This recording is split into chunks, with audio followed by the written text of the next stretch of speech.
தந்தி தொலைக்காட்சி நேயர்களுக்கு வணக்கம். நல்லதை சொல்வோம், நல்லதை செய்வோம், நல்லதே நடக்கும். இன்று 29/7/2023 சனிக்கிழமை, கேட்டை நட்சத்திரம், இரவு 8:48 வரை, பிறகு மூலம் நட்சத்திரம். இன்றைக்கு ஒரு அற்புதமான நாள். இன்றைக்கு சனிக்கிழமை என்றாலும் கூட சர்வ ஏகாதசி, விஷ்ணு வழிபாடு, வேதனைகள் தீர்க்கின்ற நாள். அது மட்டுமல்ல, இன்றைக்கு சிவகங்கை மாவட்டம் காரைக்குடி அருகில் உள்ள சூரக்குடி என்ற ஊரிலே இருக்கக்கூடிய ஸ்ரீ சிவ ஆஞ்சநேயர் கோயிலிலே விளக்கு பூஜை நடைபெற இருக்கிறது. என்னுடைய தலைமையிலே அந்த விளக்கு பூஜை நடைபெறுகிறது. என்னுடைய ஆன்மீக சொற்பொழிவும் அங்கே இருக்கிறது. பொதுவாக விளக்கு பூஜை எதற்கு வைப்பது என்று சொன்னால், கலக்கம் அகற்றுவது விளக்கு. அதாவது ஒளிமயமான எதிர்காலம் அமைய வேண்டும்னா ஒளியை நாம் வழிபட வேண்டும். அப்படி ஒளியை வழிபடுவதற்கு தேர்ந்தெடுக்கக்கூடிய நாள் என்று எடுத்துக்கொண்டால், அனுமன் ஆலயங்களிலே எல்லாம் சனிக்கிழமை அன்றைக்கு விளக்கு பூஜை வைப்பது வழக்கம். அந்த அடிப்படையிலே இன்றைக்கு சூரக்குடியிலே விளக்கு பூஜை வைத்திருக்கிறார்கள். நூற்றுக்கணக்கான பக்தர்கள் வந்து அதிலே கலந்து கொண்டு அந்த பக்தி பிரவாகத்திலே கலந்து கொள்வார்கள்.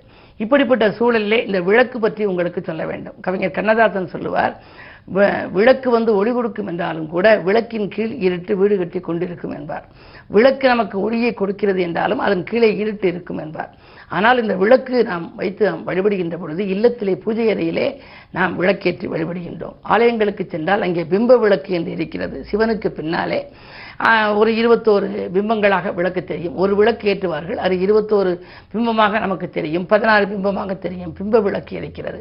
பிறகு குத்து விளக்கு என்று இருக்கிறது. கல்யாண மாணவர்கள் எல்லாம் ஜோடி தீபம் ஏற்ற வேண்டும் என்று நான் சொல்வது வழக்கம். இப்படி விளக்கு ஏற்றி நாம் வழிபட்டால் ஒளி கொடுத்தால் வழி கிடைக்கும்னு நீங்கள் அந்த வாகனங்களில் எழுதியிருப்பதை பார்த்துருப்பீங்க. ஒளி கொடுத்தால் வழி கிடைக்கும்னு வீதியில் போகக்கூடிய லாரி போன்ற பெரிய வாகனங்களில் பின்னாடி எழுதியிருப்பாங்க. அது மாதிரி ஒளி கொடுத்தால் வழி கிடைக்கும்ங்கிறது நான் அடிக்கடி சொல்றது வழக்கம். வாழ்க்கை ஒளிமயமான எதிர்காலம் அமையணும்னா ஒளி கொடுக்கணும். சின்ன உதாரணம், ஒரு காட்டிலே ஒரு அரசன் வந்து வேட்டையாட வந்தாராம். சிங்கம் அவரை கடிச்சு சாப்பிட வந்துருச்சு. அவர் மேலே பாஞ்சிருச்சு. ஒரு வேடன் அவரை காப்பாற்றினார். காப்பாற்றணுன்னு சொன்னாராம், உனக்கு வேண்டிய பொன்பொருள்கள்லாம் நான் தாரேன் அப்படின்னாராம். எனக்கு எதுவுமே வேண்டாம், நான் ஒரு வரம் கேட்குறேன், அதை மட்டும் கொடுங்கன்னு சொல்லி அந்த வேடன் அரசர்கிட்ட சொல்கிறாரு. அரசர் வந்து அது என்னன்னு கேட்குறாரு. நாளைக்கு வெள்ளிக்கிழமை இந்த அரண்மனை உட்பட இந்த நகரம் முழுவதும் விளக்கே யாரும் எரிக்கக்கூடாது. யாருமே விளக்கு இல்லாமல் இந்த ஊராக இருண்டு இருக்கணும். அந்த இது மட்டும் நீங்கள் எனக்கு தாங்க போதும் அப்படின்னு சொல்லி சொல்கிறார். உடனே இந்த ராஜா கேட்குறாரு, இது என்ன ஆச்சரியமா இருக்கு, நாளைக்கு சாயந்தரம் யாருமே விளக்கேற்றப்படாதுங்கிறிய ஏன்கிறார். இல்லை, நான் ஒரு காரணத்துக்காக சொல்கிறேன், நீங்கள் எனக்கு எந்த பொருளும் தர வேண்டாம்ங்கிறார். இல்லை, ஒரு கவன் எடுத்து எரி, எந்த அளவுக்கு அந்த கவனுடைய கல் வந்து உயரம் போகுதோ அந்த அளவுக்கு உனக்கு தங்கம் வெள்ளி பொன்பொருள் தாரம்ங்கிறார். எதுவுமே எனக்கு வேண்டாம், எனக்கு தெய்வம் நல்லா கொடுத்துரும், நீங்கள் செய்ய வேண்டியது ஒரே செயல் ஐயா, இது மட்டும் நீங்கள் எனக்கு வந்து செஞ்சு தரணும், இந்த உதவி மட்டும்னு சொல்கிறாரு. சரின்னு சொல்லி ராஜா மறுநாள் வந்து நாடெங்கிலும் தகவல் தெரிவிக்கிறார். யாருமே இன்று வந்து விளக்கேற்றக்கூடாது, வெள்ளிக்கிழமை மாலை நேரத்தில் விளக்கேற்றக்கூடாதுன்றார். அரண்மனையிலையும் விளக்கெரியலை. ஆனால் இந்த வேடனுடைய வீட்டில் குடிசையில் மட்டும் ஒரு சின்ன சிமினி விளக்கெரியுது. அஷ்டலட்சுமியும் வெள்ளிக்கிழமை ஆனால் பறந்து வான்வெளியில் வருவாங்களாம்.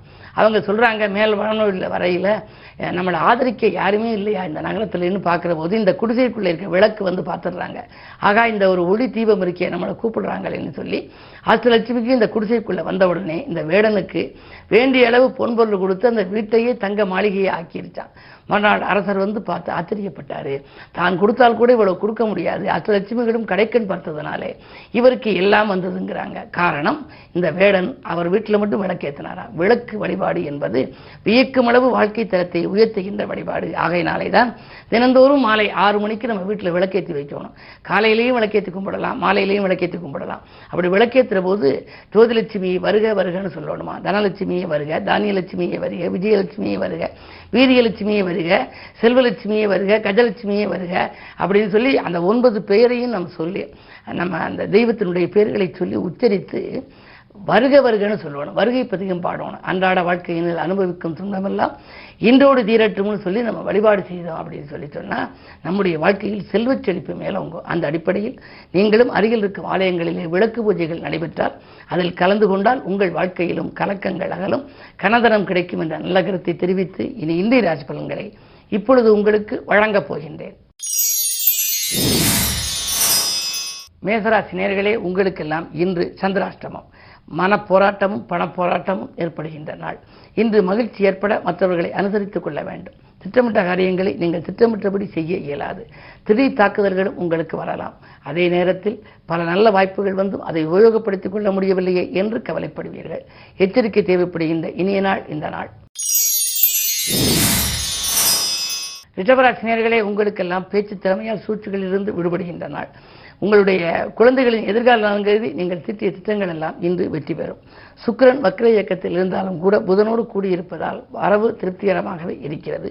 உத்தியோகத்தில் கூட உங்களுக்கு மேலதிகாரிகள் சில சலுகைகளை வழங்குவார்கள். நீங்கள் கேட்ட இடத்திற்கு இடமாறுதல்கள் கூட கிடைக்கலாம். இந்த நாள் நல்ல நாள். மிதுனராசினியர்களே, உங்களுக்கெல்லாம் பெரிய மனிதர்களின் சந்திப்பால் பிரச்சனைகள் தெரிகின்ற நாள். சொல் யுத்தத்தை தவிர்த்து சுகம் காணுவது நல்லது. சுற்றுப்பயணத்திலே ஆர்வம் காட்டுவீர்கள். வாழ்க்கை தேவைகள் கடைசி நேரத்தில் பூர்த்தியாகும். என்ன செய்தாலும் நீங்கள் 9லே சனி வக்ர இயக்கத்தில் இருப்பதால் அண்ணன் தம்பிகளை கொஞ்சம் அரவணைத்துக் கொள்வது நல்லது.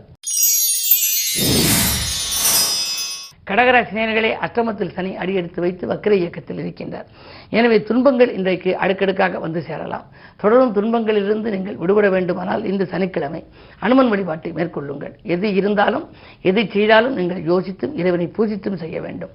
சேமித்த பணமெல்லாம் செலவாகிறது என்று கவலைப்படுவீர்கள். குடும்ப உறுப்பினர்கள் உங்கள் குணமறிந்து நடந்து கொள்வார்களா என்பது சந்தேகம்தான். பொது வாழ்வில் இருப்பவர்கள் வீண்பலிக்கு ஆளாக நேரிடும். சிம்மராசினியர்களே, உங்களுக்கெல்லாம் இன்று எச்சரிக்கை தேவைப்படுகின்ற நாள். எதை செய்தாலும் நீங்கள் திட்டமிட்டு செய்ய இயலாது. சனியும் செவ்வாயும் பார்வை இருக்கின்ற பொழுது சஞ்சலங்கள் அதிகரிக்கும். கூட இருப்பவர்களே உங்களுடைய குறைகளை எல்லாம் தீர்க்க முன்வருவார்களா என்றால் சந்தேகம்தான். நீங்கள் எதை செய்தாலும் அருகில் இருக்கும் ஆன்மீக பெரியவர்கள் அல்லது அனுபவஸ்தர்களின் ஆலோசனைகளை பெறுவது நல்லது. புகழ்மிக்க ஆலயங்களுக்கு சென்று இந்த வழிபாடுகளை மேற்கொள்ளுங்கள்.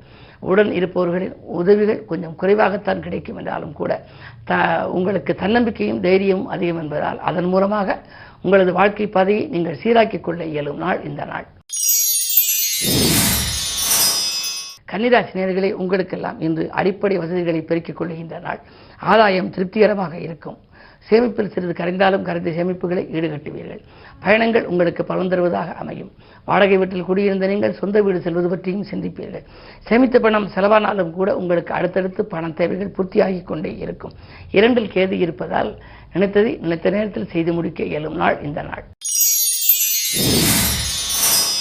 துலாம் ராசினியர்களே, உங்களுக்கு ஆன்மீக நாட்டம் அதிகரிக்கும் நாள். அருகில் இருப்பவர்களின் ஆதரவு கூடுதலாக கிடைக்கும். உத்தியோகத்தில் புதிய வாய்ப்புகள் வரலாம். மேலதிகாரிகள் உங்களுக்கு இணக்கமாக நடந்து கொள்வார்கள். நீங்கள் எதிர்பார்த்த பதவி உயர்வு, தடைப்பட்ட பதவி உயர்வு கூட தானாக வந்து சேரப்போகின்றது. இடமாற்றங்கள் இனிமை தரும் விதம் அமையும். குடும்பத்தில் கணவன் மனைவி இருவரும் இணைந்து வேலை செய்ய முடியவில்லையே, கணவன் ஒரு இடத்திலும் மனைவி ஒரு இடத்திலும் பிரிந்திருந்தளவா வேலை பார்க்கிறோம் என்று இருந்தால் நீங்கள் சேர்ந்து வேலை பார்க்கக்கூடிய அளவுக்கு சந்தர்ப்பங்கள் இன்று கைகூடி வரலாம். விருச்சிக ராசி நேயர்களே, உங்கள் ராசியிலேயே இன்று சந்திரன் இருக்கின்றார். எனவே இனிய பலன்கள் ஏற்படுகின்ற நேரம். இன்றைக்கு எதை பற்றியும் நீங்கள் கவலைப்பட வேண்டாம். வாங்கல் கொடுக்கல்கள் ஒழுங்காகும். வியாபார போட்டிகளை சமாளிப்பீர்கள். தொழில் வெற்றி நடை போடும். நீங்கள் தேர்ந்தெடுத்த களம் எதுவாக இருந்தாலும் அதில் உங்களுக்கு அனுகூலங்களே உண்டு. சமூக சேவையில் கூட நீங்கள் ஈடுபடும் சந்தர்ப்பங்கள் உண்டு. பிரபலஸ்தர்களின் பின்னணியில் நல்ல காரியங்களை நடத்திக் கொள்வீர்கள். புகழ் பெறக்கூடிய நாளாக இந்த நாள் உங்களுக்கு அமைகின்றது. தனுசு ராசி நேயர்களே, உங்களுக்கு அஷ்டமத்திலே சூரியன், 3ஆம் இடத்திலே சனி. 3இல் சனி வக்ர இயக்கத்தில் இருப்பதனாலே அண்ணன் தம்பிகளுக்குள் அரசல் புரசல்கள் ஏற்படும். பாகப்பிரிவினர்கள் சுமூகமாக முடியாமல் போகலாம். பல காரியங்கள் முடிவுக்கு வந்து கூட கை நழுவி செல்லக்கூடிய நேரம் இது. புதிய ஒப்பந்தங்கள் வந்தாலும் அதை நீங்கள் ஏற்றுக்கொள்ள இயலாது. குருவினுடைய பார்வை உங்கள் ராசியில் பதிந்தாலும் கூட காரியங்கள் கடைசி நேரத்தில் கைகூடுமே தவிர அதுவரை மனக்கலக்கங்களை அதிகரிக்கும். உறவினர் பகை உருவாகாமல் பார்த்துக் கொள்வது உங்கள் புத்திசாலித்தனமாகும். மகர ராசி நேயர்களே, உங்களுக்கு மனக்கலக்கம் அதிகரிக்கும் நாள். பணப்புழக்கம் குறையும். தேக ஆரோக்கியத்திலே அக்கறை காட்டுங்கள். தெய்வீக நாட்டம் அதிகரிக்கலாம். வாங்கி போட்ட இடத்தை என்றைக்கோ வாங்கி போட்ட இடத்தை குறைந்த விலைக்கு விற்கக்கூடிய சூழல் கூட உருவாகலாம். கடன் சுமையின் காரணமாக விலை உயர்ந்த பொருட்களையும் இடங்களையும் விற்கக்கூடிய சூழல் கூட ஒரு சிலருக்கு உண்டாகலாம். இந்த நாள் இனிய நாளாக மாற நிதானமும் அமைதியும் உங்களுக்கு தேவை. கும்பராசி நேயர்களே, உங்களுக்கு ஜென்மச்சனியின் ஆதிக்கம் வக்ர இயக்கத்தில் இருக்கிறது. ஆரோக்கிய தொல்லை அதிகரிக்கும். பணியாளர்களால் பிரச்சனைகள் ஏற்படலாம். உங்களுக்கு நண்பர்கள் உதவி செய்வதாக சொல்லி கடைசி நேரத்தில் கையை விரிக்கலாம். உத்தியோகத்தில் கூட கூடுதல் பொறுப்புகள் ஏற்படுமே தவிர சம்பள உயர்வு பற்றி அவர்கள் எதுவும் சொல்ல மாட்டார்கள். அயல்நாட்டில் உள்ள நல்ல நிறுவனங்களிலிருந்து அழைப்புகள் வந்தால் அதற்கு செல்லலாமா என்று கூட நீங்கள் சிந்திப்பீர்கள். உங்கள் சிந்தனைகள் வெற்றி பெற இன்று சனிக்கிழமை. ராசியிலும் சனி இருக்கிறார். எனவே சனி பகவானையும் அனுமனையும் வழிபடுவது நல்லது. மீனராசி நேயர்களே, உங்களுக்கெல்லாம் இன்று யோகமான நாள். மகிழ்ச்சிக்குரிய செய்தி வந்து சேரும். மாமன் மைத்துனர் வழியில் உங்களுக்கு இருந்த உறவுகள் பலப்படும். மாலை நேரத்தில் பயணம் ஆதாயம் தருவதாக அமையலாம்.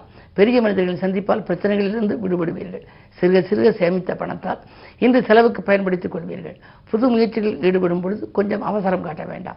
அஷ்டமத்தில் கேது இருப்பதால் அலைச்சல் ஏற்பட்டாலும் ஆதாயம் உண்டு. மேலும் விவரங்கள் அறிய தினத்தந்தி படியுங்கள்.